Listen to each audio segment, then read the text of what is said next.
ketika Rasulullah SAW mengirim Sariyah Ghalib bin Abdullah Al-Laythi ila al-Mifa'ah. Jadi Rasulullah SAW memberi pelajaran kepada kabilah-kabilah dahulu yang ikut serta dalam perang Khandaq ya.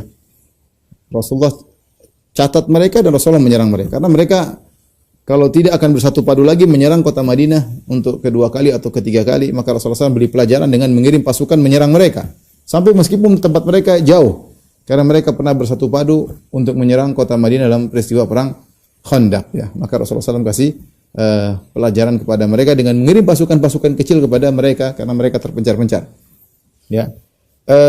Sariyah Ghalib bin Abdullah Al-Laythi yang Rasulullah SAW kirim ke daerah namanya Al-Huraqah ya. Al-Huraqah. Kemudian bersama pasukan tersebut ada sahabat Usama bin Zaid radhiyallahu ta'ala anhuma.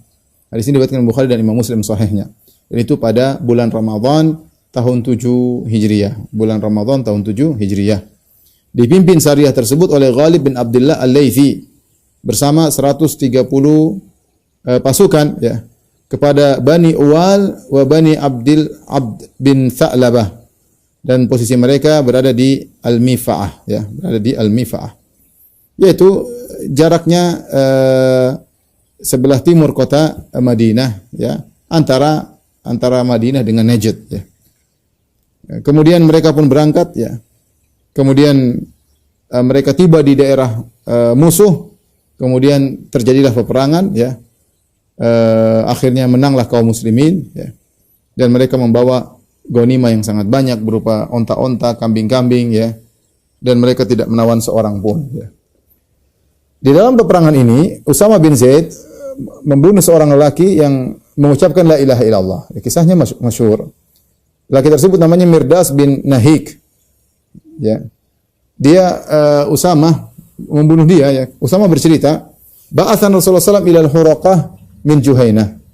Kami diutus oleh Rasulullah SAW ke daerah Huraqah dari tempat kabilah Juhainah. Fasabbahna al-qaum fahazamnahum.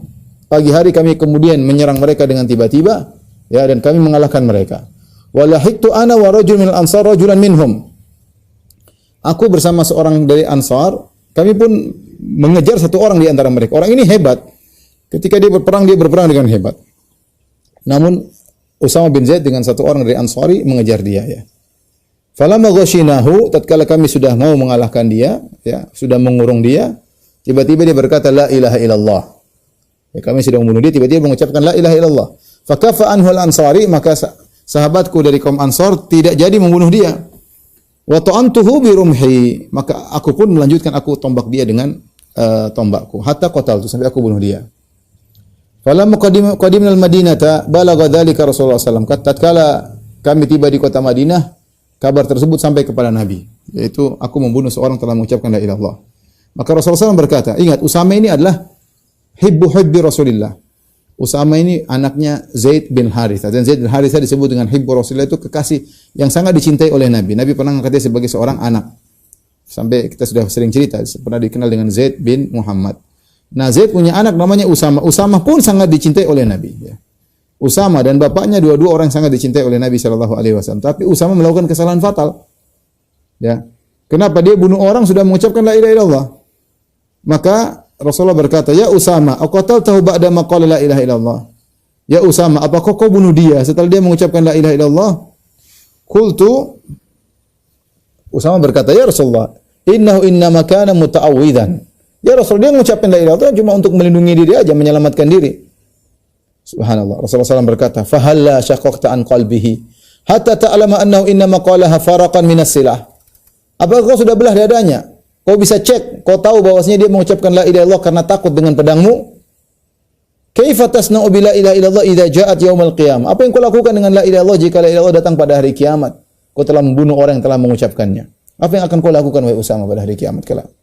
Kaifa tasna'u bi la ilaha illallah idza ja'at yaumil qiyamah? Rasul ulangi lagi.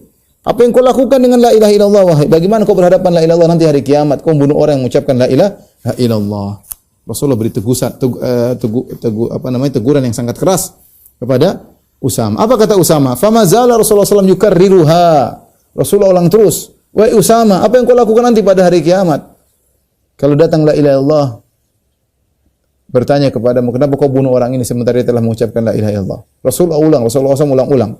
Hatta tamannaitu anni lam akun aslamtu qabla dzalikal yaum. Aku berharap aku belum Islam ketika itu. Ya, saking berat yang dihadapi oleh Usama. Bagaimana tidak? Usama sangat dicintai oleh Nabi SAW. Sangat dicintai. Tapi Rasulullah marah kepada dia karena dia melakukan kesalahan yang fatal. Ya, dalam sebagian riwayat dalam Tabaqat Ibn Sa'ad, Usama berkata, "Ya Rasulullah, inni uahidullah an la uqatila ahadan yashhadu an la ilaha illallah." Ya Rasulullah, aku berjanji, Rasulullah, aku tidak akan bunuh orang yang mengucapkan la ilaha illallah. Wallahu a'lam bishawab. Ibnu Hajar menyampaikan, inilah kisah ya yang Usama bersumpah tidak akan bunuh seorang muslim pun, sehingga ketika terjadi fitnah antara Ali bin Abi Thalib dalam perang Jamal maupun perang Siffin, maka Usama tidak ikut sama sekali dalam peperangan tersebut. Dan diikuti oleh Sa'ad bin Abi Waqqas. Sa'ad bin Waqqas berkata, "La uqatilu musliman hatta yuqatilahu Usama." Aku tidak akan bunuh seorang muslim sampai dibunuh oleh Usama. Jadi Usama radhiyallahu anhu menahan dirinya, tidak mau masuk dalam fitnah dan tidak membunuh seorang muslim pun yang mengucapkan la ilaha illallah. Ini dalil ikhwan dan akhwat yang dirahmati Allah Subhanahu wa taala bahwasanya seorang mengucapkan la ilaha illallah maka darahnya terjaga, tidak boleh kita bunuh orang tersebut kecuali dengan haknya. Padahal orang ini zahirnya dia mengucapkan la ilaha illallah untuk menyelamatkan diri sebagai perkataan Usama. Tapi Rasulullah SAW bilang enggak boleh kau bilang demikian. Kau sudah buka hatinya, kau tahu dia hanya ingin menyelamatkan diri. Dari mana kau tahu? Tidak ada yang tahu isi hati manusia. Hukum zahirnya dia mengucapkan la ilaha illallah. Mengucapkan la ilaha illallah maka jangan kau bunuh ya.